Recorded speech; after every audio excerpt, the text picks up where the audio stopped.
Барлықтарыңызға қайырлы күн. Бізде ең алғашқы инфо подкаст шығарылма. Бізде бүгін сіздермен Нұрбол Қалбаев, информатика ОБТ эксперті, және менің қасымда инфология курсының оқушылары Дошмет Ильяс және Дәулетбай Парасат және Медеубек Динара. Ал олай болса бастайық.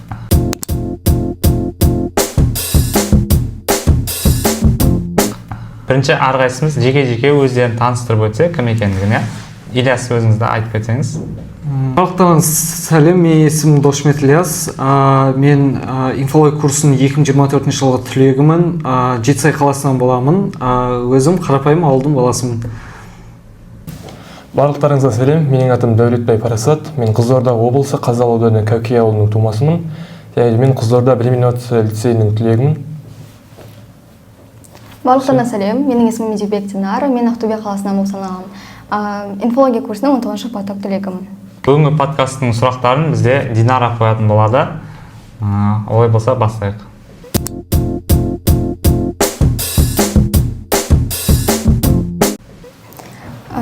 Ең бірінші, информатика пәнінің эксперті ретінде сізге сұрақ қойғым келіп отыр.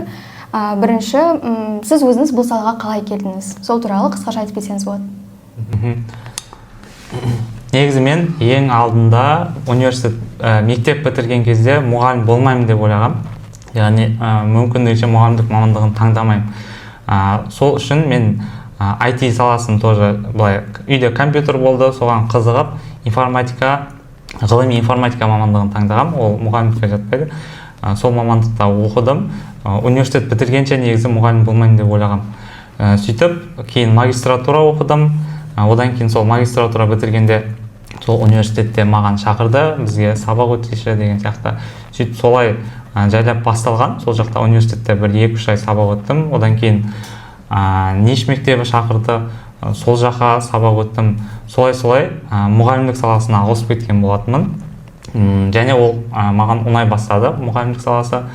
Одан кейін ОБТ саласына келетін болсақ, информатика. Мен 3 жыл Ниш мектебінде жұмыс жасадым. Одан кейін сол ОБТ-ға информатика пәні ең алғаш енгізіледі деп естілді. 2022 жылдың орта жақтарында, жаз айларында шамамен. Сол кезде мен бірден түсіндім, осы салаға мен кіруім керек екендігін. То есть уже информатикадан опытым бар, білім беру, оқушыларға жаңағы үйрету деген сияқты. Одан кейін және бізде карантин болды 2020 жылдар. Сол кезде бізде Ништа сабақ бергенде бізде онлайн кәдімгі видео форматта сабақ өтетінбіз.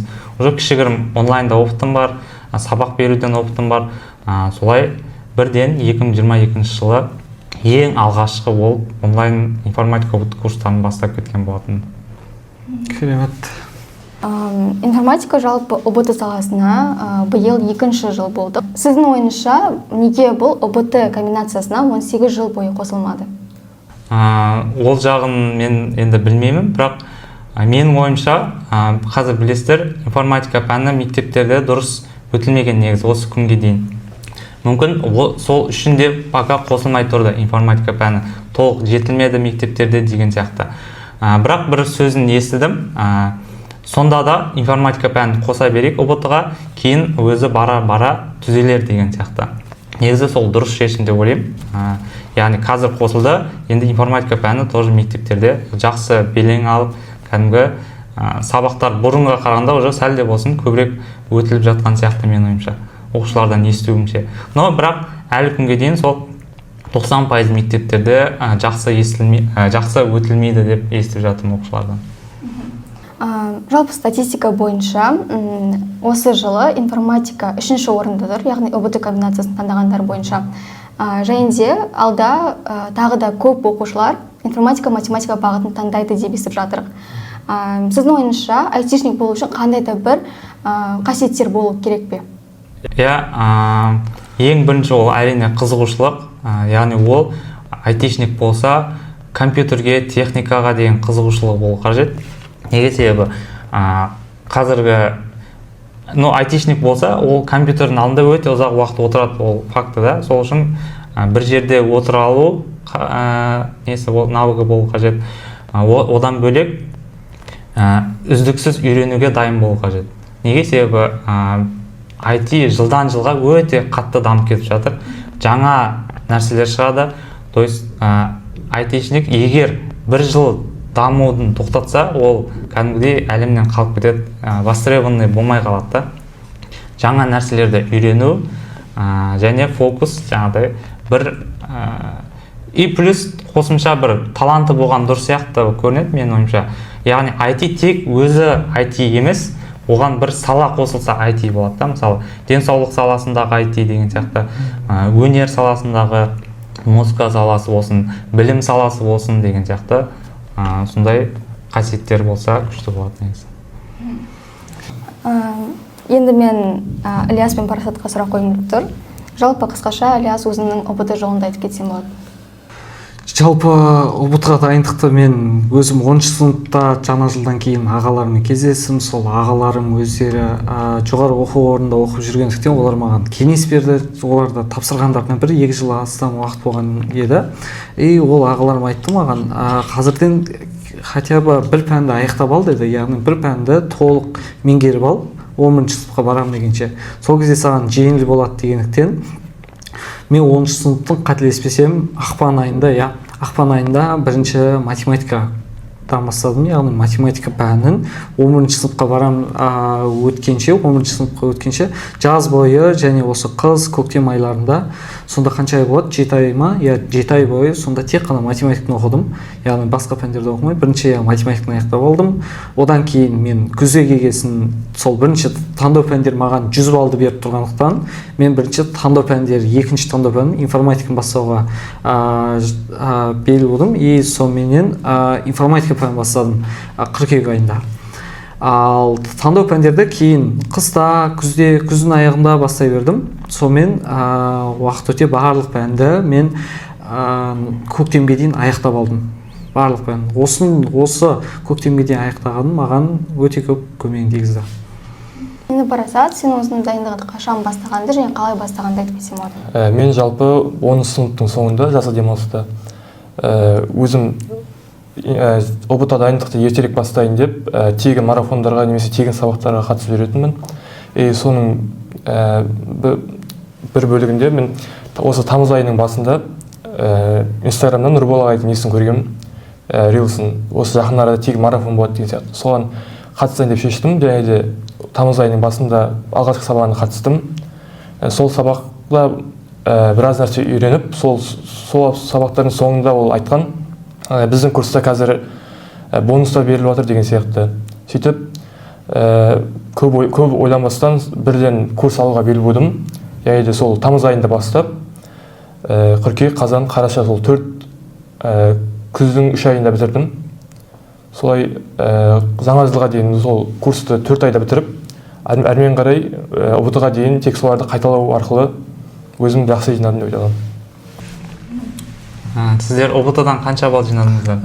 ұбт-дан нағыз ұбт-дан ғой, нағыз ұбт-та мен 2 ұбт-дан да 2 рет тапсырдық. Біз 2 ұбт-дан да мен 132 алдым. Таңдау пәндерімді айтып кететін болсам, бірінші тапсырғанда математика 50 балл, информатика 47 балл алдым.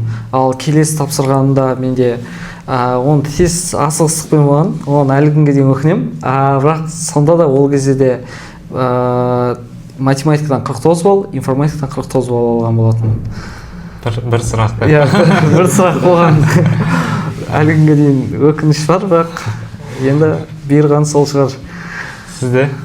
Мен 2 ұбт-ның біріншісінен 126, екіншісінен 127 алғам. Оның ішінде таңдау пәндерден. Біріншісінде математикадан 48, информатикадан 50 алдым. Және де екінші ұбт-да 127-ның 40, тағы да математика қайтадан 48, информатика 45 болға түсір олды.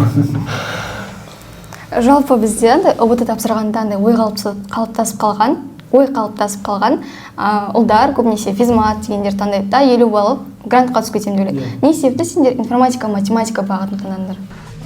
Мен білдім, жалпы ұбт-ға дайындық бастап жатқан кезде мен көп пәндерді қарастырып көрдім.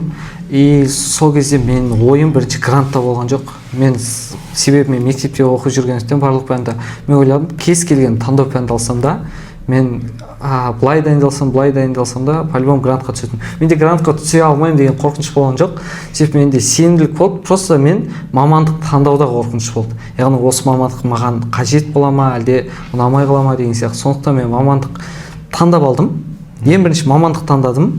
Яғни маған өзім кішкентай кезімде компьютерге жақын болдым. Яғни компьютерде не істеп, ойындар ойнап жүргесін. Содан соң өзім математикаға да нем болды. Яғни бейімделдім. Яғни кішкентай кезімде математикада жақын болғандықтан маған осы IT мамандығы ұнады. Сондықтан мен информатиканы таңдадым. Көпшілігі шынымен осындай. Информатикада 50 балмен, ауылдық квотамен түсіп кетеміз дегенде ойлайды. Физматты мысалға сөйтіп. Негізінен ондай көп оқушы мамандық үшін бармайды ол жерге. Әшейін қағаз алу үшін барады. Диплом деген қағаз алу үшін. Олардың мақсаты сол. Сондықтан шығар әркім мақсатына байланысты таңдайды. Өзінің арман мақсаттарына байланысты. Бізде білім инновация лицейінде біз 7-ші сыныптан бастап қабылдадық ол жақта. Мен 6-шы класс бітіріп сол жаққа барған кезде бізде ең алдымен çalışma дейтін болады. Ол жақта әр баланы өзінің ұнайтын пәндеріне бөліп тастайды және күн сайын сол сабақтан кейін 1 сағат, 2 сағат сол пәнге дайындайтын. Ол пәнге дайындалып біз олимпиадаларға, облыстық, республикалық олимпиадаларға қатысамыз. Және де мен сол кезде 7-ші сынып кезінде мен информатика таңдағам. Өзім математикадан кішкентай кезімнен бастап математикаға мықты болдым және де сол үшін физика, либо информатика, либо география сол үшеуін біреуін таңдаймын деп жүрдім. Бірақ өзім 7-ші сыныптан бері информатика дайындалғандықтан осы 11-ші сыныпқа келіп 5 жыл бойы 4-5 жыл бойы осы язык программированиемен айналысқаным үшін шамалы опыт бар деп информатикаға шамалы жақындаумын деп осы информат таңдадым. Сол. Осы таңдауда өкініш жоқ па? Менде бірінші ойлап жүрдім, мен айттым ғой жаңа айтқандай, бірінші математиканы оқыған кезде менде ешқандай қиыншылық болған жоқ. Себебі математика оңай жүрді. Енді информатикаға келген кезде, біз код жазған кезде маған енді сол кез ұнады, қатты ұнады. Неге? Себебі бір программа құрастырасың. Бір өзің как инженер секілді өзім ойладым. Менде бір приложение құрастырып жатқан секілді өзімде бір сезім болды. Негізі ана жерде жасап жатқан программалар сондай кішкентай детский уровень негізі, балалық уровень негізі, бірақ сонда да бір ішімде не болды? Код жазған кезде маған ұнады, бір программа жасап, ойындар, кішігірім ойындар істеген кезде маған ұнады. Бір нәрсе жасай аламын деген сияқты. Ондай сияқты ма? Жоқ нәрседен бір бар нәрсе жоқ нәрседен бір жасай алатын секілді. Сол жағы ұнады. Сол кезде мен түсіндім, информатиканы оқып жатқан кезде осы Нұрболған курсында код жаздық. Сол кезде мен түсіндім, мен точно қателеспедім. Яғни мен келетін жерім осы, яғни осы менің мамандығым деп. Жалпы менде негізі таңдауға өкінбеймін, өйткені мен негізі бастапқыда 11 сыныпта информатика таңдаған кезде маған андай адамдар көп болған, типі оны неге таңдайсың, оның бәрі мамандық жоқ қой, мамандық таба алмайсың деген затты. И сол адамдардың пікірінен мен өзім қате таңдау жасадым ба деген ой көп болды. Және де мен универ проблема болған жоқ, бірақ мамандық проблема болды. Ертең өскесін дұрыс маман бола алмайын ба деп біраз қорыққам. Бірақ өзім адам өзіне байланысты дейді ғой, сол үшін өзім алған бетімнен қайтпай тек информатика дайындалып соған өкінген жоқпын әлі. Қазір менің де оқушылар көп жазады, IT-дің болашағы бар ма, болашағы жоқ деп жатыр ғой, жасанды интеллект бәрін басып алады ғой деген сияқты. Ол оқушыларға айтам, егер одан басқа кез келген мамандықты жасанды интеллект басуы мүмкін, бірақ IT-ді ең соңында басуы мүмкін. Яғни оларды басқаратын жасанды интеллекті өзгертетін, жасайтын соның барлығы айтишниктер деген сияқты. Жалпы сіздерде андай болды ма? Осы мамандық таңдаған кезде үйіндегілеріңіз немесе достарыңыз осы қарсы болып, оны таңдама басқа жаққа бармайсың ба дегендей. Сізде болды ма? Менде қарсылық болмаған, маған айтқан, өзің қалаған мамандығын таңда деген сияқты. Өзің шеш, өзің өмірің. Менде де сондай үйдегі ата-анам маған ешқандай не істеген жоқ, қарсы болған жоқ. Өзің таңдайсың, өзің универ таңдайсың, өзің мамандық таңдайсың, біз тек сені қолдаймыз деген сияқты қылып. Сізде ше? Менде мынандай болған, өзім әкем өз мамандықта оқыған. сөйтіп оқи алмай оқуын тастап кеткендіктен үйде барлығымызға сол ұнаған мамандыққа барынша көңіл бөлуге тырысады. Өзі біледі, өзінің қателігін түсінгендіктен. Ол әкемде, яғни атам сол әкемді сөйтіп қинап оқытқызған. Яғни ата-ана өзінің арманын орындатқан да балаға. Ол әкеме ұнамай, ол бәрібір жеткізе алмады ол мамандықты. Сондықтан бізде үйде полный не беріледі, кішкентай кезден қайда қызығасың деген секілді. Сөйтіп полный не бар, не деп айтсам болады, бостандық бар. Яғни әркім өзін қалаған, өзінің қызығушылығымен айналысады. Сондықтан менде болған жоқ. Бірақ андай нәрселер болатын. Мен 132 жинадым, қандай мамандыққа барасың деп сұрайды адамдар көшеден. IT десем болды, ой, медицина бармайсың ба, хирург болмайсың ба, стоматолог деген сияқты айтады. Олар көпшілік ойлайды негізі ақша жоқ дегендей ше. Ақша тек қана медицина бар сияқты. Негізі әрбір мамандықтың өзінің несі бар, өз қиыншылығы, өз несі бар, табысы бар, сондай. Кез келген мамандықтан мықты болсаң, негізі жақсы. Жақсы. Адамға байланысты, Жалпы отбасының қолдауы да бұл жерде маңызды болып табылады ғой. Жалпы мен қазір инфология курсы туралы сұрақ қойғым келіп отыр. Жаңа Парасат айтқандай, ол Рилстан қарап тапқан, және де неге именно инфологияға жазылам? Все болды, мен осы сияқты оқимын, тіркелем деген сияқты. Неге ондай ой туды? Мен не істедім, информатика, сол инфологияға тіркелмей тұрған бұрын оның инстаграмын қарап, отзывтарын қарадым. Және де біраз адамдардан естідім, осы инфология курсы жақсы деп. Сосын ағайдың, мен мысалы тегін сабаққа қатыстым дедім ғой. Сол тегін сабақта мен ағайдың өткен методикасы маған ұнаған болатын. Және де осы ағайдың арқасында мен өзім информатикамды мықты қылатыныма кәміл сенім болдым. Менде Нұрболға айтты, сол Парасат секілді мен де зерттедім. Телеграм каналдарын, Инстаграм, Ютубтан қарап жүрдім біразден бері. Негізі математика дайындық қосқан сразу осы Нұрболға бақылап жүрдім.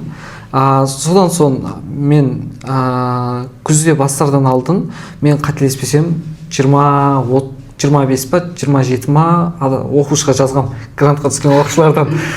Информат таңдағаннан мен қалаған университетке грантқа түскен оқушыларға жаздым. Олардан барлығынан кеңес сұрадым. Хотя бы кем дегенде бір кеңес айтып берді маған. Сол кезде курстардан да сұрадым. Сол көп оқушы маған осы сізді рекомендация жасады. Сосын бар айтты, негізі осы ағай жақсы. Просто кейбір нәтиже шықпай қалып жатқан оқушылар олар өздері оқымаған деді. Ол барлық курста бар шығар негізі. Сондықтан осы Нұрбол ағай қасына келгенде еш өкінбеймін. Себебі оқыдық, полный бізді осы ұбытқа дейін жеткізді, оқытып, әрдайым байланысты болдық. Курс туралы сұрақ қойғым келіп отыр. Кураторлық қолдау немесе потоктағы балдармен жарысып, сондай болды ма сендерде? Бізде ай сайын рейтинг шығаратын, және де сол рейтингті алғашқы топ 3-ке ақшалай сыйлықтар беретін. Мен сол үнемі бірінші орында тұру үшін үнемі қасымдағы потоктағы балдармен бірге, солармен бірге үнемі жарысатынмын. Солармен куратордың арқасында куратор бізге мотивация береді, және де сабақ қара деген сияқты қылып үнемі бақылап отырады. Және соның арқасында, және де бағанағы айтқандай қасымдағы балдармен жарысудың арқасында мен осы курста жақсы оқыдым деп айта аламын. Осы курста ұнағаны маған ең қатты осы жарыспенен потоктағы араласу, достарымен неғылу, осы ең қатты ұнады. Кураторлық байланысты мықты болды. Кураторымыз өзі білікті еді, яғни ОБТ саласында несі бар, жоғары балл жинаған еді. Сол кураторда бізге әрдайым ақылын айтып, үйретіп оқытып отыратын. Осы потоктағы, яғни ағымдағы балдармен байланысты айтсам, бізде ең активен поток деп айтсам болады. 17-ші поток болатын бізде. Бізде 17-ші потокта андай мықты оқушылар көп болды. Прям каждый рейтинг жарысатынбыз, бір-бірімізбен қызық өтетін. Өзіміз бүйтіп бір-бірімізбен жарысқанмен, бірақ қатты дос едік. Сол араласу арқылында бізде көп пайдасы тиді негізі. 17-ші поток негізі жоғары жинады, орта балл жоғары потоктан бірі болды бізде. Так, ең алғашқы пробный тапсырғандарында айтып кетсеңдер болады. Қаңтар немесе наурыз ұбытылары қалай өтті? Мен ең алғаш пробныйым жаңа айтқандай 10-шы сыныпта ортасында 3-ші тоқсанда сол қыста тапсырғанмын, қаңтар айында қателеспесем. И сол кезде менде жинаған балым 81 балл болатын. Математика 20, информатика тоже 19 балл болатын. Осылай, ол кезде негізі көпшілігі немен шыққан? Наугатпен шыққан. Ол 80 баллдың барлығы біліп емес та ол жерде. Ол жағы да бар. Одан кейін 80 балдан кейін жайлап өзі прогресс бола берді. Но бірақ мен қаңтарда қатты өзім шок болғам. Себебі мен өмірімде вообще 120-дан асып көрмедім да. Балдан 111 ма сондай жинап кіргем, ең көп жинағам қаңтарға.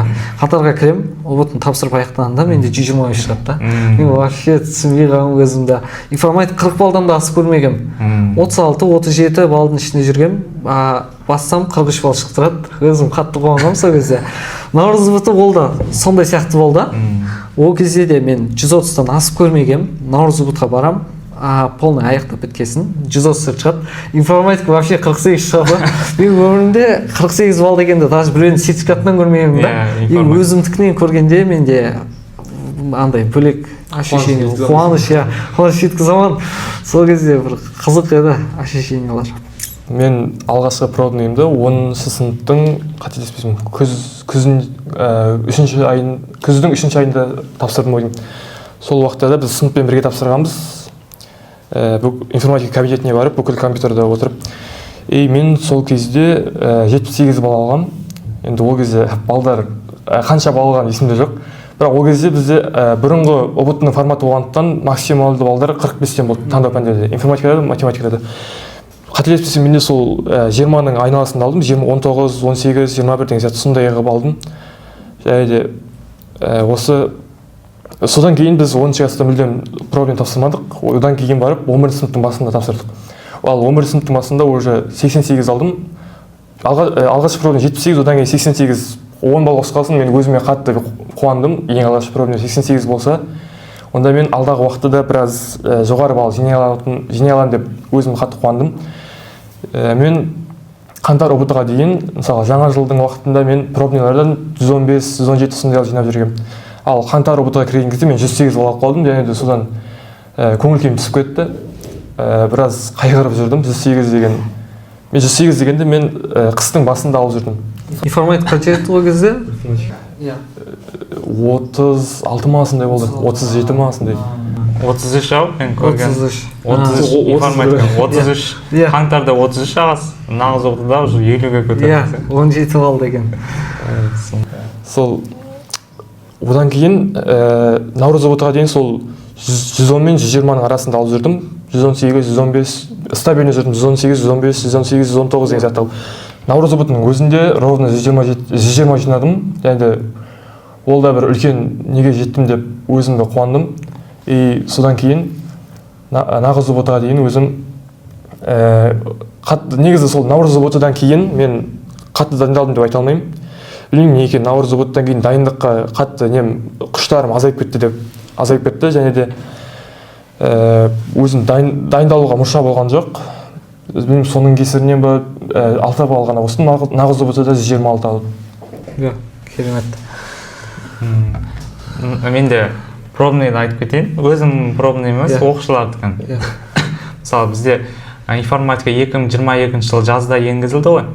Мен курс бастадым, оқушыларға үйретіп бастадым да. Менде мынандай болады ғой, мен дұрыс нәрсе үйретіп жатырмын ба, әлі ешқандай пробный жоқ, дайын материалдар жоқ, барлығын өзің нөлден бастайсың кітаптардан. Сөйтіп оқушыларды үйретіп келдім. 2023 жылы алғашқы қаңтар ұбт-сын тапсырды оқушылар, жалпы информатика бойынша. Бүкіл оған дейін вообще қаңтар ұбт тапсырылып көрмеген да. Сол кезде оқушылар 35 плюс, өзі 45 балл ғой, 35 плюс уже 40 балл жинап атқандарын көріп, өзім оқушыларым уже андайласын, дейсің ғой, дұрыс нәрсе үйретіп жатыр екем, дұрыс жолда келіп жатыр екем деген сияқты. Сондай бір не болған? Облегчение. Зор. Жалпы касаемо әлеуметтік желілерге активный болдыңдар ма? Мысалы, мен өзім ұбт-ға дайындық барысында TikTok, Instagram дегенде де өшіріп тастағам. Сондай болды ма, или бәрібір болды ма? Менде де дәсінде Instagram мен TikTokты өшіріп тастадым, білдім. тек инстаграмда андай 90 демалыстарда үйге қайтқан кезде ғана жазып ішінде не отыр екен деп жаңалықтарда қарап не істеп тұрдым. Ал былай тиктокты жыл бойы вообще қарамадым деп айта аламын. Әлеуметтік желілерде менде тек телеграм қатты активный болған жоқ, бірақ менде тикток вообще қолданбаймын негізі шыққаннан. Тек қана инстаграм қолданатынмын. Инстаграм менде тұрды. Себебі инстаграмды мен анау бір жаңалықтар қарауға, осы ағайлар не істеп жатыр екен, не ұйымдастырып жатыр, соған қарап жүрдім. Ал бірақ ең қатты қолданған приложение бұл әлеуметтік желі, бұл мессенджер, телеграм. Барлық түлек сол жерде отыратын шығар негізі қазір. Бәріне жүрсем, телеграм мен ватсапта ғана. Иә, телеграмда көп 2024 түлек таныса керек. Сол өзім оқи жүре, информатикадан өзім телеграм канал жүргіздім. Сол жерде викторина салып, біраз істер атқарған болатынбыз. Неде? Телеграмда. Күшті. Осылай. ұбт-ға дайындалып жүр, плюс телеграм канал жүргізіп. Сондай болған болатын. Әжептәуір подписчик. Кеше Парасат қысқаша өзінің ұбт-ға дайындық барысында қандай гаджеттерді қолданған туралы айтып кетті да. Ноутбук немесе компьютер болмаған, Парасат тек телефонмен ғана қолданған. Иә, негізі менде ноутбук или басқа нәрселер болған жоқ. Мен ұбт-да өзім тек телефонмен ғана дайындалдым. Ағайдың сабағында телефонмен қарап, тіпті практикалық нелерде телефонда питонның несі бар, пайдроид деген. Сонымен дайындалдым. Либо Google'дан сондай онлайн компьютерлермен солай дайындалдым. Және де қазіргі 2025 жылы түлектерге айтарым, дайындық үшін обязательно ноутбук керек емес. Дайындалам деген адам телефонмен дайындала алады. Дәлелі 50-50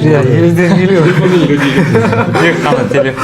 Маған да сұрайды оқушылар, менде ноутбук жоқ деген сияқты, дайындалса бола ма информатикадан деп. Мен де айтамын жаңағыдай онлайн сайттарды қолданып практика жасасаңыздар болады. Но бірақ ноутбук болса тіптен жақсы деп айтамын да, ыңғайлы болады. Кейбір оқушылар сол сылтау сияқты қолданады негізі. Дайындығын бастамау өзіне типа сұрайды сырттағылар. Сен не үшін дайындалмай жүрсің дегенде ол айтады, мен әлі ноутбугым жоқ деген секілді. Бірақ өзін ақтап жатқан сияқты да ол. Мысалы Парасатта өзін ақтаған жоқ, бар қолында не бар, сонымен алды да дайындала берді. Зато 50-ден 50 алып, зато MacBook'ты жеңіп алды. Жеңіп алды. Прям бұйырып тұр ғой. ұбт-ға дайындауда нені ескеріп дайындалу қажет? Жалпы ұбт-ға дайындалған кезде негізі сол жаңа айтқандай ең бастысы пәннен, мамандықтан қателеспеу керек. Бірінші соны жасап аласыздар, одан кейін, яғни бір мұғалімді таңдауға мен негізі кеңес беремін. Оқушыны қадағалауға бір мұғалімді немен сол маңызда. Солай ең бастапқы мен қолданған көктемнен бірінші ай наурыз айына дейін барлық пәнді жетік меңгеру, яғни барлық тақырыпты кем дегенде бір рет қарап, соны бір рет оқып шығу болды менде. Себебі маған осы Нұрбол ағай және тарих, математика мұғалімдері барлығы айтып жүрді, яғни көктем келеді, көктемде ешқандай түлек дайындалмайды деді. Ол рас ақпарат екен. Мен басында шынымен сәл ой, мен дайындаларым, мен мықтымын деп ойлай жүргем, бірақ кез келген мықтының өзі көктемге келгенде шынымен бір әлсіздік пайда болады, ой шашырайды, жан-жақ мектеп бітіру кеше деген сияқты, инеткі бәрі ой шашырап кетеді екен. Еще уақыт тез өтеді ол кезде. Сол осы қыс, көктем, жаз айларында негіз нағыз дайындалатын уақыт осы екен да. Ешқандай отвлекающий не жоқ. Осы айларда жақсылап еңбек еткен бала ертең көктемде қатты не алмайды. Мен осы правиланы қолдандым, яғни осы ережемен мен дайындалып барлық өзім стратегиям осы болды. Көктемге дейін барлығын тез аяқтайын, одан кейін практикамен бір мәнісі болар дедім. Менің ойымша негізі ұбт-ға дайындалатын адам өзі ұбт-ға уақыт аз деп ойлау керек. Мен қаншама балдарды көрдім, әлі ұбт-ға уақыт бар, қаңтар ұбт-дан кейін бастаймын, наурыз ұбт-дан кейін бастаймын деген сияқты қылып. Негізі ұбт-ны күні ертең болатын сияқты қылып дайындалу керек. Жақындап қалған сияқты қылып дайындалу керек. Өйткені бағана Ілияс айтқандай, сол наурыз ұбт-дан кейін уже біраз нәрсе, бір винетка деген сияқтылар, біраз нәрсе, соңғы қоңырау деген сияқтылар көбейіп кетеді. Сол кезде дайындық аз болып қалады. Негізі маған да негізі бір жыл деген ұзақ сияқты көрінген. 10 сыныптың соңынан 11 сыныптың соңына дейін бір жыл бар, әлі біраз дайындалып үлгеремін деп ойлағам. Бірақ уақыт тез өтіп кеткен, негізі мен ойлағаннан 2-3 есе тез өтті. Көп оқушылар бір жыл деген ол бір жыл бойы бос, сол кезде дайындаламын деп ойлайды да оқушылар. Негізі бір жыл деген ол жаңағы 3-1 уақыты ұйқыға кетсе, Мектеп. 3-1 жаңағы мектеп, жол, ана мынауға кетсе, тамақ жеу бар, анау бар. Шын мәнінде бір 2-3 сағат қана қалады, бір күніне таза дайындалуға болатын. Соны есептемей кетеді. Энергиясын өзі сол 2 сағатқа ғана жетеді өзі. Как раз біз жаңа қателіктерге тоқталып жатырмық. Бұдан да көп қателіктер туралы айтсаңдар болады. Қателіктер, сол бағана Фарасат айтты, сол уақыт қателігі. Екінші қателік ол көп оқушыда дұрыс дайындалу методикасы болмайды.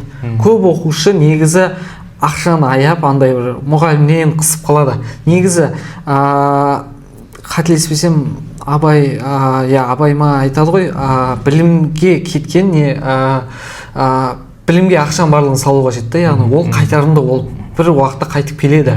Сондықтан осы білімге ақша қыспауға жет, яғни жетпей қалады деген секілді. Инвестиция білімге қойып. Ол негізі ең зор инвестиция ол осы өзіңге құйған инвестиция, өзіңге білімге құйған инвестиция. Сол жағы бар. Үшінші, осы дайындықты бастап, мұғаліммен бастаған кезде көпшілігіне практика жетпейді. Практика дегенде оның ішінде тек қана есеп шығару емес, оны қайталау бар, тест шешу бар, нұсқа тапсыру деген секілді. Жиі қайталап, солсы бар. Осы 3 қателікті өзім байқадым. 3 қателік болды, иә. Және де менің байқаған қателіктерім жалқаулық бәрінде бар. Тіпті менде де болды жалқаулық. Яғни сол жалқаулық болмағанда егер бүкіл адам біраз дайындалатын. Менде бағанағы айтып өткендей біраз адамдарды көрдім. Неге несі еланиясы болмайды дайындалуға. Соның кесірінен күніне аздан ғана дайындалады, тіпті кейбір кезде дайындалмайды, аптасына бір рет дайындалатын адамдарды да көрдім тіпті. Негізі адам өзінің жалқаулығын жеңіп, болашағын ойлау керек, және де нысан қоя білу керек деп ойлаймын, алдына цель қойып. Осындай универге түсем, осындай мамандыққа түсем деп ойлап, және де сол мамандыққа дайындалып, өзінің болашағын ойлау арқылы өзінің еріншектілігін жеңе алады деп ойлаймын. Осы айтады ғой, ошибка жайлы біз не үшін айттық осы жерде, орысша айтып кетсем, успех уникален дейді, ошибки типичны дейді. Яғни әркімнің жолы әртүрлі, бірақ сүрінетін өзінің несі болады. Ол барлық түлекте қайталанады. Осы ошибкалар жайлы мен осы алдыңғы түлектерді айтқам, солардың кейбіреулерін мен баспадым, яғни сол ошибкаларды, яғни солардың айтқанымен. Біреуіне бәрібір түсіп қаласың бәрібір. Сондықтан барынша осы біз айтып кеткен ошибкаларды меңгеріп, түсініп, яғни серьезнысын түсініп, соны барынша алдын алу керек сияқты. Негізі жалқаулық барлығында болады. Кез келген адамда жалқаулық болады, просто оны алдап былай жеңу керек. Жеңу керек. Қазір 5 минут сабақ оқимын деген сияқты 5 минут оқыса, ары қарай қысып, жарты сағат, 1 сағат. Сол хотя 5 минутына арнау керек, өзін қинап оқыту керек, ары қарай бәрі орнымен кетіп қалады. Бұл уже психологиялық дайындыққа кетеді. Андай болады ғой, менің қасымда жүрген адамдардың барлығы, например, нағыз ОБТ-да қанша балл жинаймын, соған қарай универ таңдаймын дейді. Мен негізі былай, мысалы Астана-IT университетке түстім, мен басында соны көздеген болатын, соған балымды жеткіземін деп, прямо алдыма мақсат қойдым. Сендерде сондай болды ма? Или жоқ, мен осыған түсемін деген сияқты конкретно қойып қойдыңдар ма? Менде негізі болдым, мен өзі 3 университетті белгілеп алдым. КБТУ, АИТУ, СЗУ. Сосын уақыт өте әркімнен отзывтарын ести бастадым, яғни мынау мынандай деген сияқты. Сол кезде менің миым ашып кетті. Осы көп түлектің миы мынаған ашиды. Мынау СЗУ-дың түлегіне барып сұраса айтады, СЗУ шараға келмеңдер дейді. Айтуға барады, айту шараға дейді, КБТУ дейді, ол тағы жаман дейді, короче, ол келмеңдер дейді. Сонымен адам оқи алмайды, бұндай әр студент әртүрлі менің миым ашып кетті, қайсысын таңдаймын деген сияқты. Кейін оны мен түсіндім, негізі ол яғни шараға деп бір университет жамандайтындар, ол өзі бір университетті оқи алмағандар да, ол өзі нәрсе аламағандар, бір университеттен бір нәрсе шығарып алмаған. Может, ол бала, біз білмейміз ғой, ол бала қалай оқыды, қалай не қылды, адам өзіне байланысты да. Ол негізі кез келген университеттен не болады, шығып кетуге болады, жақсы маман болып, адам өзіне байланысты. Бірақ университет таңдауда мен осыны түсінген соң ең бастысы ортаға мән бердім да, СЗУ-ды таңдап кеттім. СЗУ-ға шекті балл 120 ғой, 120-дан асқан, яғни барлық оқыған мықты мектептерден келетін балалар екенін түсіндім да, содан орта үшін ғана СЗУ-ды таңдадым. Мен өзіме бір нақты цель қойып, суда жүргім келетін адам, мен типа целдерді қайта ауыстырғым келмейтін. И мен жылдың басында мен өзім менің СЗО-дың шекті баллы 120 деп шықты ғой. Сол өзіме ойлағым, типа 120-ға жеткізе алмаймын деп, сол балға қарадым. Хотя бы 110-нан асырып КБТУ-ға түссем болды деп, и мен тек КБТУ-ға түссем деп жыл бойы КБТУ деп ойладым. Содан кейін Наурыз УБТ-да айтқанда 120 жинадым, и содан кейін Наурыз УБТ-да да 120-дан асырып СЗО-ға түсе аламын деп. И цель бір рет қана ұстадым, сол СЗО деп, и осы кезге дейін СЗО деп келе жатырмын. ОБТ барысында түлектер көбінесе көптеген қателіктер жасайды, немесе қандай да бір проблемаларға тап болады да. Сендерде қандай қиындықтар болды дайындық барысында? Менде қиындықты сол информатика дайындалған кезде бізде материал аз болды, шынымен реально аз болды. Но бірақ бірінші жылдағылардан сәл көп, сәл бар да, аз-маз бір бейімделіп оқи бересің. Но бірақ шынында келгенде реально материал аз болды. Информатикадан математика өзі УБТ тарихы 2004 жыл басталса, сол жылдан бері бар да. Ол жерде есеп те көп, не де көп, орыстардікі бар деген секілді. Ал информатикадан мен тек осы неге келдім, практикам жетпеді. Яғни практика аз болды, менде нұсқалар аз болды. Осы жыл көбейеді деген ойдамын. Ал сосын нелерінен мен тарихтан қатты қиналдым негізі. Шынымды айтсам, мен өзім айтып жатқаным, кішкентай кезімде осыны жартылыстану пәніне қызыққандықтан бір есеппен шығарған ұнайды да маған. Ал бірақ жаттауға келген кезде жоқ. Мен ашқым келмейді етіп. Барлық адам түсінеді, есеп шығаратын адамның бәрі. Осы жартылыстану уақытына келген кезде сол тарихтан қиналатын сияқты барлығы. Жаттау маған бір қызық, негізі тарихтың оқиғасын білемін, бірақ жылдам білмеймін да. Содан тарихта мен каждый УБТ қиналдым. Менде де сондай болған. Мен де УБТ дайындалған кезде ең ұнамайтын сабақ сол тарихтан, Қазақстан тарихы. Қиналып, сол жаңа жылдан кейін бастаған, мен тарихқа да дайындалуды кейін бастап, максималды балл 125 еді ғой, 25-тен 19 пробниларды да сол 19 жинайтын едім, сол УБТ-да да 19 жинадым, 25. Тарихқа Наурыз УБТ-сынан кейін дайындалып бастадым. Мен бірінші УБТ мен екінші УБТ-ның ортасында ғана жинадым. Жарты ай маусымда келсе ғана. Сол ең қатты қателігім болды. Негізі ата-анам айтқан, жылдың ортасында тарих курс алсай деп. Мен керек емес деп ойладым, өйткені екі сабақ дайындалып жүрген тарихты қоспай ақ қояйын деп. Негізі қосу керек еді негізі. Бірінші УБТ-да мен азалып қалдым тарихтан. Екінші УБТ-да соны көтеремін деп тек қана тарихқа фокус бердім. Бірақ ол да бір жаман нәрсе екен, бір неден басқа сабақтардан уже бүйтіп қалып қоясың деген сияқты. Тарихымда 5 балл қосқаным, мен информатикадан 5 балл түсіріп алдым. Жаңа спойлер болып кетсін, жаңа сіз айтқандай информатикадан жалпы практика нұсқа сондайлар аз ғой, барлығы біледі, барлығы. Дәл соны біз биыл жақын арада оқушыларға арнап информатикадан 30 нұсқадан тұратын практика жасауға арналған кітап шығарайын деп жатырмыз. Әлі ешқайда жарияламадық. Осы подкаст оқушылары пока көріп тұрсын. Әлі дайын болмады, жақын арада дайын болса айтатын боламыз ол туралы. Енді самый актуальный вопростардың бірі, ол УБТ-ға бір күн қалған күні бәрінде паника болады. Бәрі ұйықтай алмайды. Мен өзімде де болған. Например, ерте жатамын, сағат, например, 9-да ұйықтаймын деймін да, бірақ бірлерде сондай уақытта ұйықтап қаламын. Сол бір күн қалғанда не істедіңдер өздерің? Мен өзім мектеп бітіргеннен кейін, бәрін бітіріп болғаннан кейін, мен бірінші УБТ-ны кеш бастадым да. Бітіргеннен кейінгі ай бастадым. Мен бітіріп сразу ауылыма қайтып кеттім. Негізі алыста тұрмын Қызылордадан. Ауылыма қайттым, үй сияқта дайындалдым УБТ-ға дейін. УБТ-ға бір күн қалған кезде осы Қызылордаға қарай келдім.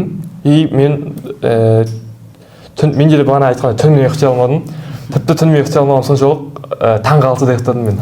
Таңғы 6-да ұйықтап, 7-де ма тұрдым. 7-де 7:30 ұйықтадым. Қайтсам ұйқым келіп тұр, бірақ ұйықтауға жатыр, бірақ бойым неше түрлі ой мазалап отыр да. Мынандай сұрақ келіп қалса не істейін деп. Бір кезде тупо жатам, диванда жатам. Сөйтіп, мен натағырды қарамадым деп, сразу сол моментте тұрып, 1 сағат қарап, қайттым жатып. Түнімен дайындалдым даже. Шынымен андай нәрсе болады, уайым болады. Негізі олай мен достарымда болған, вообще дайындалмады да олар.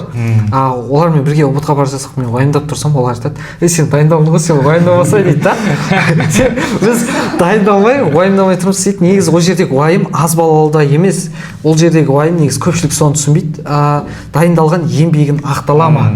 Еңбегім, мен жасаған еңбегім ақтала ма деген секілді сондай бір іштей уайым болып тұрады, сол болады. Менде сол 1 апта алдым, жоқ, даже 2 апта алдым, мен мектепке бармай қоятын, ұбт-дан 2 апта алдым, әр ұбт сөйттім. Мектепке вообще бармаймын. Комнатама кіріп аламын, күніне 40 есеп, математика, тарих қайталаймын, информатика істеймін, сонда күні бойы жасап жүрдім да соны. И бір күн қалған кезде барлық дәптерімді ашып бір қайталап аламын. И ол күні мен барынша не жасайтынмын, көп сабақ оқымайтынмын. Ертесіне мен ұбт-ға барардан алдын мен барынша стрессқа түспеу үшін жағдай жасайтын. Яғни шоколадымды алып келем, суымды алып келем, немді алып келем, киімдерімді дайындаймын, қандай таксиге барамын, сағат нешеде, қай жерге жетемін, соның бәрін пландап қоямын. Азанда тұрамын, дәл сол действияны жасайын да ұбт-ға кіріп кете саламын. Яғни біреулерде мынандай нәрсе болып қалады, андай нервін шешіп қалады, киімі кір болып қалады, стрессқа түседі. Стрессқа түскен бала уже нормально ұбт тапсырамайды да, экзаменді тапсырамайды. Сондықтан мен сондай ошибканы, осы ошибканы мен бір түлектен естідім. И сол ошибканы баспау үшін осылай дайындайтын болғанмын. Бірақ менде ұйықтай алмайтын болды енді. Бірақ ұйықтай алмайсың, түні бойы уайым болады, ұбт-ға кіріп шыққаннан кейінгі ощущение бірақ айта алмайсың. Бір босап қаласың ішінен, бір өмірде ауыр жүк түскен секілді. Қазіргі таңда көп оқушы ойлайды, ұбт-ға 1 күн қалған кезде адам расслабиться ету керек деп ше, демалу керек деп. Өйткені ми тынық болу керек деп еді. Бірақ менің ойымша, мен ол дұрыс деп ойламаймын. Мүмкін дұрыс шығар, бірақ мен олай істемедім. Менің ойымша 1 күн қалған кезде жаңа нәрсені үйренбеу керек, просто осы кезден үйренген нәрсені қайталау керек деп ойлаймын. Бірақ анау түнгі 4-ке 5-ке дейін оқу ол жоқ, дұрыс емес солай. Кешке дейін оқу керек, бірақ 6-7-ге дейін оқу керек, ары қарай басқа істермен айналысып кету керек. Қағанып қою керек. Мен ойымша, таңертең андай на свежую голову ерте тұрып дайындалған жақсы сияқты. ұбт-да қолданған немесе оқыған материалдар қазір өмірде көмектесуде ме? Өмірде деген мынандай болды. Мысалы, мен информатика курсына келмей тұрып, мен даже компьютерде шұқылап жүрсем де андаймен шұқылайтын бір әртүрлі программалар өткізіп, бірақ нелермен айналыспайтынмын, определенно қуалап. Даже мен Excelді онша қолдана алмайтынмын. Excelді, PowerPoint деген секілді. Соны уақыт өте мен үйреніп алдым да. Жайлап, жасап, Excelді. Excel негізі қазір любой жұмысқа қажет қой. Сол секілді шетінен маған көмек тиді. Және сол информатикада оқығандарым, мысалға Pythonды оқыдық. Python қазір көп университетте қажет та. Мысалға нені оқыдық, информатикада оқып жүріп сол Pythonда цикл, массив деген не екенін білмедік та. Соны қазақша оқып алдық, ертең университетке барған, ағылшынша оқыған кезде бізге ол нәрсе таныс та. Яғни ол біздің мамандығымызға қажет. Осы жағынан шығар информатиканы қосқан дұрыс негізі. Ең дұрыс шешім болды. Сіздерге күшті болды. Мысалы, 2 жыл бұрын физмат таңдайтын еді. Мен ағам сол физматпен түскен да. Физмат таңдайды, IT-ге түседі, и университетке барады. Университет басынан бастап үйретпейді олар. Басынан бастап жалғастырып кетеді. Олар ойлайды, мектепте уже үйретіп қойды, мектептің программасында. Сол нархоздың 3-ші курс студентімен сөйлескенде жақында, ол физматпен түскен ең соңғы түлекте 2022 жылға. Одан сұрайын, университет қандай қиын ба десем, университетте біз санау жүйесінен қиналдық дейді да. Санау жүйесі бізде ең оңай тақырыпта информатика. Сонда ертең бізге университетке барған кезде мына программасы түсінікті болып тұрады. Не екенін түсініп отырамыз. Сол дәл сондай, осы курста осы Pythonды үйретеді, HTML-ді үйретеді, сол ертең универде де керек болады. Тек универде емес, болашақта да керек болады. Мысалы, мен алдыма цел қойғам, типа өскесін сайт жасайын деген нысан бар менде. Және осы HTML-дің арқасында осы Java-ны үйреніп алсам деп. Содан кейін сайт жасау ойда бар негізі. Негізі өмірде де керек болады, универде тек универ түгіл, өмірде де керек болады біраз. ұбт-да дайындалған нәрсе. Екеуінде инфология курсында оқып, осындай нәтижеге жеттіңдер да. Енді инфология курсының басқа курстарға қарағанда ерекшелігі қандай деп ойлайсыңдар? Ең бірінші басқа курстардан ерекшелік әрине ол мұғалім. Яғни Нұрбол ағайдың сол тәжірибесі, несі бәрі бір білінеді. Басқа мұғалімдерден нелерін қарап көрсеңіздер, сол оңай техника түсіндірудегі жеңіл, сол маған не болды, ауыр тақырыптың өзін бір сағаттың ішінде қарап түсіндіріп алатын едік та, тез қатты особо қиын болған жоқ. Сол айтқандай орта көмектесті, сосын төртінші бізде сеньор деген топ болды. Ол топ енді вообще қызық болды. Ол топта енді информатиканың прям барлық тақырыбын зерттедік. Ол топқа тек анау қаңтар роботтан 40-тан асқандар кірді. Жоғары балл Иә, жоғары балл жинағандар ғана кірді ол жерге. Яғни тек ол жер тағы да үздіктер қосылды да. Ол жер вообще қызық болып кетті, жарыс бір-бірімен жарыса жүріп, сол жағынан өтті. Осы 4 айырмашылық, яғни ағайдың өзі мұғалім, техникасы оқыту, төртінші курстың материалдары, ең соңғысы ортасы. Менде сол ағайдың үйрету методикасы бәрінен ерекше деп ойлаймын. Бағана айтқандай өте қиын тақырыптарды оп-оңай үйретеді. Мысалы мен рекурсия деген тақырып бар емес, питондағы. Сол рекурсия деген тақырыпты осы кезде қиналатыным қатты. Біраз уақыт дайындалдым мен оған ше. 10-9 сынып оқып жүрген кезде мен негізі одан қатты қиналатынмын. Және осы 11-ші сыныпқа келген кезде, мүмкін ол кезде орысша өткеннен кейін шығар маған қиналған. 11-ші сыныпқа келген кезде бәрін қазақша өттік, және де питонмен ағай оп-оңай тілде үйретті. Соның арқасында мен рекурсияны қазір өте оңай түсінемін деп айта аламын. Енді өздерінің СДУ университеттерінің туралы, факультеттерінің туралы айтып кетсеңдер болады. Жалпы маған тансырды айтып естен шығып кетті. Екеумізде парасат екеумізде неге түскенбіз? СДУ университетіне түскенбіз. СДУ-да ақпараттық сол технологияға түстік. Мен ИС, яғни Information System факультетіне оқуға түстім. Негізі ағай көп оқушыңыз СДУ-ға көп ағайдың оқушы түскен. Жоғары жинаған көп сол. Жоғары көпшілігі СДУ-ға ертең бір-біріміз танып араласуға осы сол жер жақсы да, яғни курста уже көрдік ол оқушылар ертең өмірде де араласып кету бізге тіл табысу оңай болады.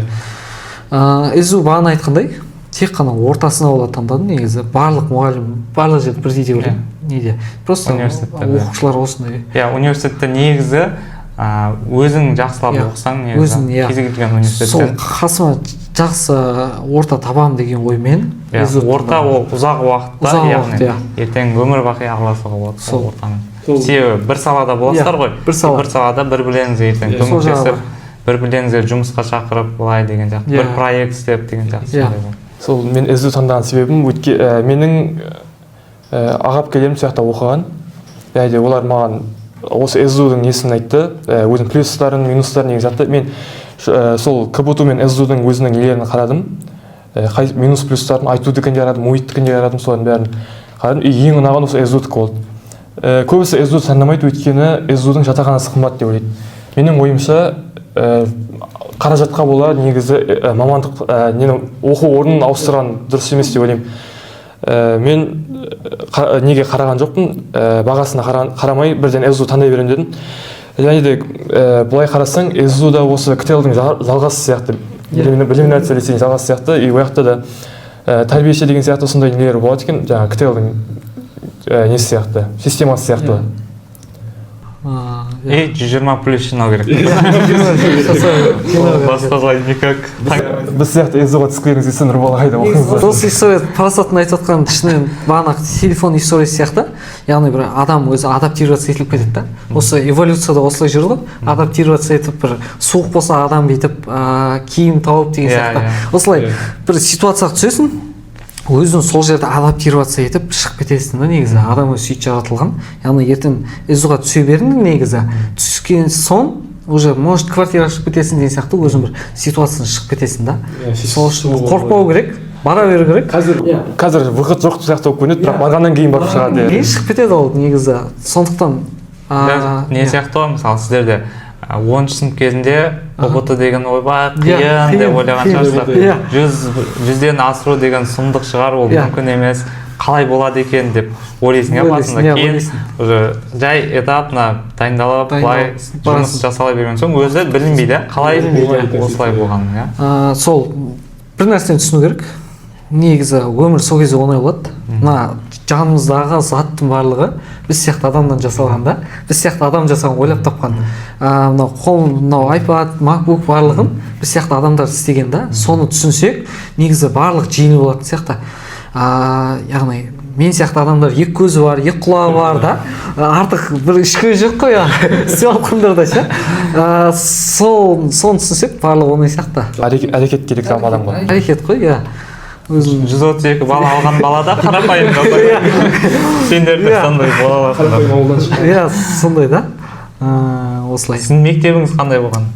Мен мектебім негізі Жетісайдан 20 километр жерде. Қарапайым ауылдың мектебі. Оқушылармен бізде тек қана білікті ағайын ғана болатын математикадан. Ең аудан бойынша сол кісі ғана маған мотивация беріп, сол не қылып, ол кісінің тактикасы мынандай болатын. Оқушылар дайындайды ғой. А классына кіреді, ол классқа бір есеп береді. И қанша оқушы шығарған санап алады да, біз А классқа келеді. И намысымызға тиеді ғой. Так, ана классқа осы есепті бердім, 10 оқушы шығарды. Сендерден қанша шығарады екен дейді. Ал егер 9 шығарып қалса бізде ұят қылады ғой. Біз намысымызға басады. И мен уже келесісіне уже оқушылар дайындайсың ғой.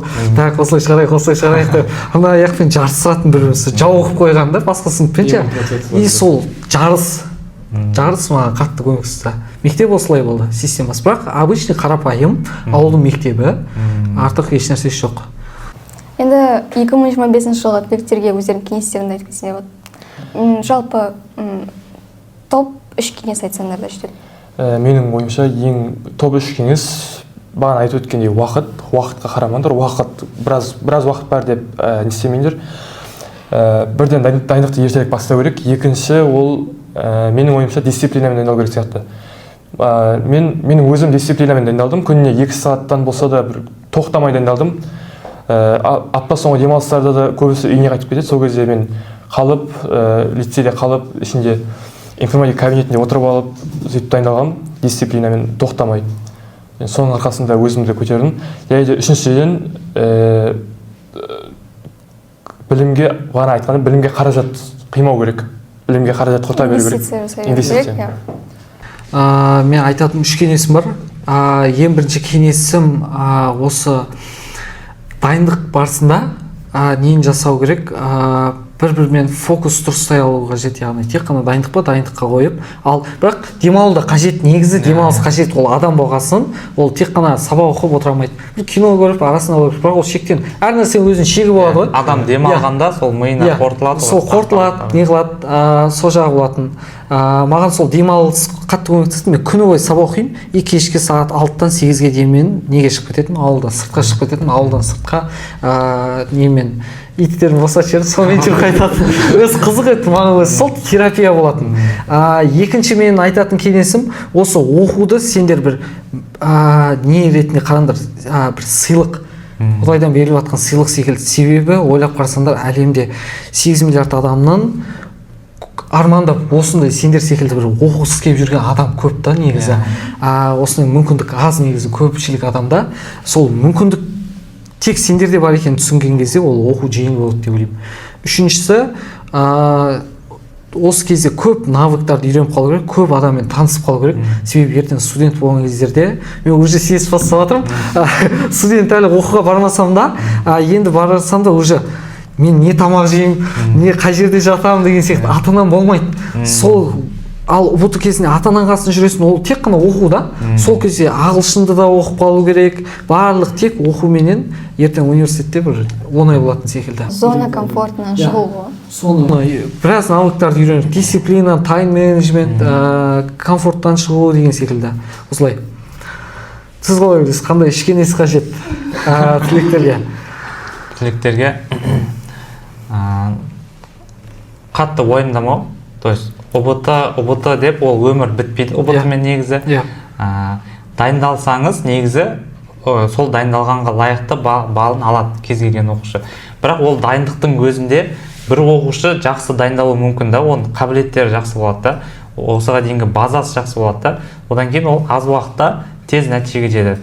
Ал бір оқушылар енді ол базасы болмауы мүмкін, немесе қабылдауы нашарлау болуы мүмкін. Олар да берілмеу керек, тек еңбектене беру керек, қайталай беру керек деген сияқты. Ол да белгілі бір дәрежеге жетеді. Одан кейін жаңағы айтқанымыздай, көп оқушылар жаңағы 11 сыныпта ұбт ол нөмір бірінші несі сияқты болып қалады, өміріндегі мақсаты сияқты. ұбт ол мақсат емес, бірінші ол платный оқысаң да болады, университет оқымай-ақ мықты маман болуға болады кез келген адам. Университет тек қана оған негізі жаңағы айтқандай орта береді, жаңағы тезірек өсуіне көмектеседі. Ал былай өмірде негізі тек өзің қаласың ары қарай да университет бітіргеннен кейін де өзің қаласың, өзің өмір сүруің керек деген сияқты сондай. Сол мықты болу керек оқушылар. Осы жерде қосып айтып кетсем, маған Нұрбол ағай бір ой салып жіберді маған. Осы бағана айтқандай, көп оқушыда мен өзімде де болатын. Мен 134 алам, басқа жан-жақтан қарасам, бір оқушы 137 алғанда, мен ойлаймын, неге мен одан аз алдым деген сияқты. Мен өзімді басқа оқушымен салыстырдым да. Негізі ол нәрсе қате екенін мен уже кейіннен барып түсіндім.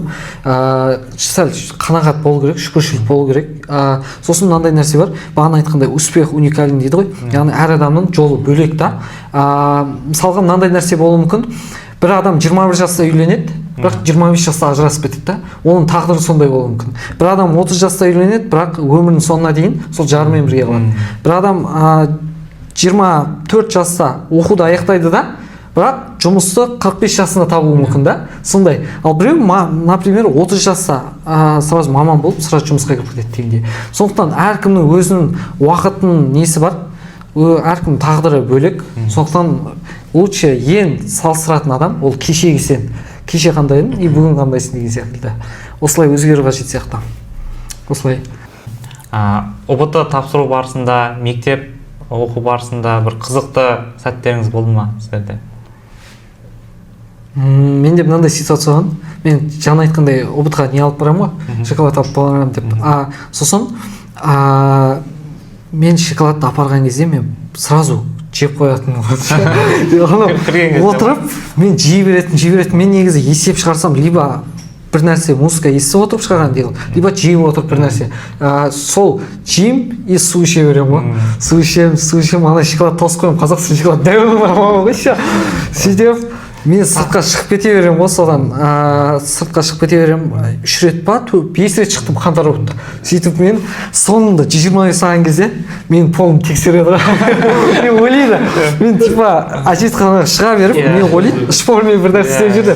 Мен полым денем тексереді, қалталарым тексереді. Болды сен таза екенсің дейді, сөйтіп шығарады. Наурыз ұбт тоже сөйтіп ұрысесіз. 2 ұбт тоже сөйтіп ұрысесіз. Мен білеймін, сондай су ішіп қоя, суды көп іше беремін. Уже көрініп тұр ғой сонда. Сондай Шоколад қойып ойласам, бір нәрсеге ойлансам, сол іспен қосымша бір жеп, сондай ұнайды өзіме. Сол жағын, еғін. Сондай бір подозрение салқам сол кезде. Жалпы нағыз ұбт-ын тапсырып болғаннан кейін экраннан информатикадан 50-50 алғандағы сезімің қандай болды? Мен негізі ағай өзінің инстаграмына пост салған, ең алғашқы 50-50 алған адамға макбукымды беремін деп. И мен сол видеоны көргеннен кейін уже информатикаға дайындалу деген нем қатты көтеріліп кетті да. И сол уақыттан бері күн сайын дайындалатын болдым. И сол информатикаға қатысатын өзімнің потогымнан немесе басқа потоктардан таныстарым болды. Соларға айтатынмын, давай бірге смело тез достайық деген затты қылып. Осы хотя мен болмасам сен аласың хотя бы деп ше макбукты. И олар ойлады өтем негізі невозможно нәрсе деп ойлады. И мен сонда да өзім дайындалдым. И ақыры ұбт-ға кірдім. ұбт-ға кірген кезде мен аяқтадым. Аяқтаған кезде ең алғашқы общий балды қарадым да, 126 дегенді. И ана жерде өзім қатты емес, нормально қуандым өзім. Өзіме шүкір етіп қуандым да. И именно информатикаңызда 50 деген санды көрген кезде ана жерде өзімді не істеп қатты қуанып, ана жерде ручкамды лақтырып жіберген, сол жерде орнымнан тұрып кетті. И до того мен ана ручка менікі екенін білмеген, сразу кетіп қалдым ана жерде ше. Ана жерде шоколадтың мусоры жатты, негізі алып кеткен. Менде тағы мынандай қызық оқиға болған. Мен әр ұбт-ға мен сыныптастарымды жинап кіретінмін да. Барлық сыныптастарымды жинап. И бір сыныптасыммен мен ұбт-ға бір аудиторияға түсіп қалдық. Ол сыныптасым дайындалмаған болатын. Мен тарих оқыған, сөйтіп негізі ұбт-да андай ғой. Бір күнде почти бір нұсқа түседі ғой, барлығын сұрақтарына дейін. Мен алдыда отырдым да, ол бала мен артымда отқан. Оказывается, оған менің компьютерім экран көрініп отқан ғой. Сөйтіп, ол да информат, бірақ информатика мен математика басқа нұсқа болғанда, бірақ тарих пен оқу сауаттылық бірдей түскен ғой. Ол мен белгілеймін, сол қарап отқанда, и сол белгілер шыққан ғой. Мен өзім 15 алдым, ол бала каким-то образом 16-та кеткен. Менің олап кеткен да. Сондай қызық оқиға болған. Яғни бір-біріне қарап, не істеп болатын. Былтыр сол информатикадан 50-ден 50 шыққанға өзім макбукын берем деген айтқан болатын ғой. Сол кезде парасат жазған сразу. Макбук әлі ешкім алмады ма? Егер 50-де 50 шықпай қалса қалай болады ол, ең жоғарыға бересіз ба, MacBook-тың моделі қандай деген сияқты. Уже сол кезде дайындығыңызды қатты Өзе бастаған мен күнде ойлайтынмыз 50-ден 50 шығып қоймадым екен деп. Бағана ұбт-да шыққан кезде де 50 алдым ғой. Сол кезде ең бірінші ағайға звондағам, типа дәл сол моментте басқа бір адам 50 алып қойып, ағайға бірінші звондап қоймасын деп бірінші мен жазғанмын. Кстати, мынандай қызық оқиға болған, сол Парасат 13 маусым күні кіреді, бірінші ұбт-сына, иә? Бірінші ұбт-ға кірдім. Ал мен ол күні екінші ұбт-ыма кіремін ғой. Бұл Қызылордада, мен Жетісайда. Мен бірақ сағат 9-да кіріп 11-де шығып кеткем, 2 сағатта шығып кеткем. Сөйтіп шығам 49 залға. 49 зал отырады. Кім шығады екен деймін, сосын бір Нұрдана деген сендерді 16-шы потокта оқыған Жетісайдың қызы еді. Сол қыз сыртта жүрген. Сонымен сыртта тұрған кезде ол 1 сағаттан кейін айтады, сағат 12-де 50-де 50 шықты дейді ғой. Сол кезде Парасат ровно 11:30-да жазған екен. 11:30-да жазған, 11:30-да шықты ғой деймін. Сол сыртта сөйлесіп тұрған кезде байқадым 50-де. Сонда қандай совпадение деймін ғой, почти бір күнде шығып кету мүмкіншілігі бар еді. Значит, Парасатқа бұйырғаны ғой бұл негізі. Сол не қылып 50 балл бірінші болғаны. Осылай. Өзім де қатты қуандым, алғашқы 50-де 50 болған үшін. Былтыр енді информатика 45 балл болды ғой, ешқандай жерде 45-тен 45 шықпады, себебі информатикадан апелляциялық сұрақтар өте көп болған. Ең алғашқы жыл болды. Көп оқушылар сентябрь, октябрьдің өзінде шынымен информатика ауысты ма деген сияқты күмәнмен жүрді да. То есть қайтадан ол физматқа ауысып кете ма деген сияқты күмәнмен жүріп, сондай болған. Содан кейін жаңа 45-тен 45 емес, максимум сол 42-43 сондайға дейін барған болатын. Биыл енді 50-ден 50. Значит, негізі осы жылы деген көп тақырыптарды алып тастады ғой, сол да жеңілдеу болды бізге. 11-ші сыныптың тақырыптарын алып тастады. Ол тоже спорный сұрақтар көп болған ол жерде. Яғни қиыншылықтар бар ғой информатиканың, жаңағы Атамұра баспасы, Алматы кітап, Арман ПВ деген сияқты мектеп баспасы бар. Соларда үшеуінде кейбір тақырыптар 3 түрлі жазылған да. Әсіресе 11-ші сыныптың тақырыптары көбінесе әртүрлі жазылған. Биыл енді алып тастағаны ол дұрыс болды. Еще сол өткен жылғы 2020 пробниктарынан мына ұбт-ға кірген кезде байқағаным, сұрақтардың сапасы былай өзгерген. Сухой теория сұрамайды. Яғни концентратор деген не деп сұрамайды да? Концентратордың қызметі деп сұрайды. Яғни оқушы ол жерде анализ жасайды. Осы жағда бір пайдасы дейді. И практикада көбейді. Соның арқасында шығар Парасат осы 50 алғандардың Қазақстан бойынша, ұбт тарихы бойынша ең алғашқылардың бірі ғой. Яғни негізі 50 алғандардың тарихта қаларлықтай бар нәрсе да негізі ұбт-дан ең алғаш 50-лер. Биыл Python-ға 11 сұрақ қосылды. 11 сұрақ болды. Ол өте көп. 14-15 балға дейін уже 3-тен 1 почти, 3-тен 4-тен 1, точно, 4-тен 1. Python келген кезде қатты қуанатын мен. Практика жақсы болды менде Python. Бір информатиканың өзі қызық пән ғой негізі. Жаңағы техникалық, математикалық бағытқа жақындар да жоғары балл жинай алады, и гуманитар бағытта жақсы жинай алады. Теориясы да бар. 50% бәрібір теориялықтан тұрады, 50% жаңағы практикадан тұрады. Сол жағы бар. Сол үшін екі бағытта да сәйкес келетін мамандықтардың бірі ғой. Плюс көбісі ойлайды, информатика таңдаса тек қана код жазу деп ойлайды мамандықтар. Бұл жерде негіз басқа мамандықтар да бар ғой. Media Technologies деген мамандықтар бар, жаңа графикамен айналысады, видео продакшн, жаңа дизайнмен айналысатын, IT менеджмент деген бар, сол программистерді басқаратын, сондай проектті басқаратын адамдар, то есть менеджментпен айналысады. Мен бір-екі адамды естігем негізі, информатикада вообще сұрақ бар ма дейді да. Өзі келетін, олар ойлайды, типа келетін сұрақтар андай деп ойлайды. Көз монитордан қанша сантиметр алыста отыру керек, арқа қанша градуста отыру керек дейді. Олардан басқа сұрақ бар ма дейді да негізі. Негізі информатика сияқты ма? Быстрый клавиши, Word-та қалай жазады деген сұрақ. Контролмен қандай кнопканы басу керек деген сияқты. Телефонға қайтып программа орнатады деген сияқты ма? Wi-Fi-да қайтып қосады.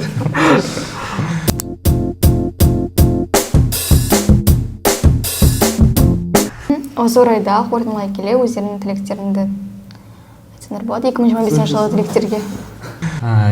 Келесі 2025 жылы ұбт тапсыратын түлектердің барлықтарына жоғары балл жинауын тілеймін. Өздері қалаған мамандығына грантқа түсіп кетсін.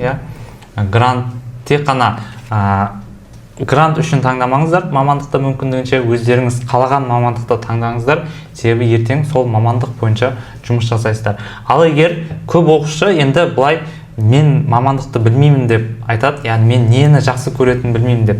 И ондай жағдайда пока пәнін таңдаса болады, пәнін таңдап сол мамандыққа түсіп, кейін ол оқу барысында мүмкін сол мамандықты жақсы көріп кетеді. Егер ұнатпаса, онда ауыса беруге болады басқа мамандыққа. Өмір қатып қалған емес та, тек мына мамандықты таңдадым, өмір бақи сол мамандық бойынша жұмыс істейсің деген жақты. Сіздің историяңыз секілді. Мен де мысалы IT сондай бағытын таңдаған болатын, бірақ қазір мұғалімдікке кетіп қалдым деген жақты да. Яғни өмір сүру барысында мамандығын ауыстыра береді адам. Қазір заман сондай болып қалды, адамдар мамандығын қаншалықты тез ауыстыра алса, соншалықты жаңағы жетістікке, сондай өзіңіз қалаған өміріңізді сүре аласыздар. Сол қорықпаңыздар. Сонымен қатар жалпы өз өмірлеріңізде өз жолдарыңызды табуларыңызды тілектеспіз. Мен 2020 түлектеріне айтар тілегім осы мамандықтың болашақ иесі болып, өздеріңіздің ұнатқан мамандықтың иесі болып, осы әлемге, осы Қазақстанға өздеріңіздің бір атап айталатындай бір орындарыңызды алуға тілектеспін. Яғни бір орынды алып, сол жерде тарихта кем дегенде тарихта немесе бір адамға осы пайдаларыңызды тигізіп кетулеріңізге тілектеспін. Яғни бір өмірде бір мәні бар іспен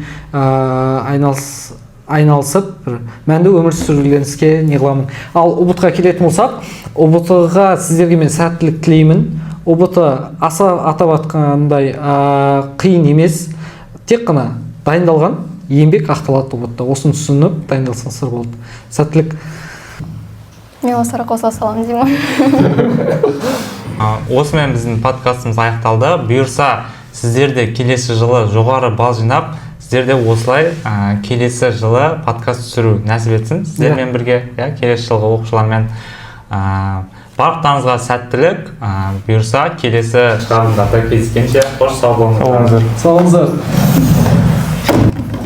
Сағат неше болды?